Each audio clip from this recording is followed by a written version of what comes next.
let's give them something to talk about. I see the energy running out, I got a planet to run around.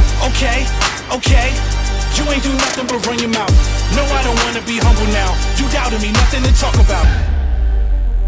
Out here in Martinsville, Indiana this morning, home of one of the baddest gladiators to ever put on a carrot cougar. Paul's here, Chris Warthen. This roof was approved by the homeowner's insurance provider for storm damage. Met the insurance company out here and advocated on the homeowner's behalf to get them a full roof replacement. If you look on the horizon over here, we also got that barn approved. We are putting a certainteed presidential shingle on this. It takes a certain level of expertise, I would say, to install. It's not your typical shingles. Definitely keep us in mind, 317-360 roof. We'd love to come out, inspect your roof, let you know if it's mutually advantageous to file a claim and advocate on your behalf with your insurance provider. 317-360 roof, definitely keep us in mind.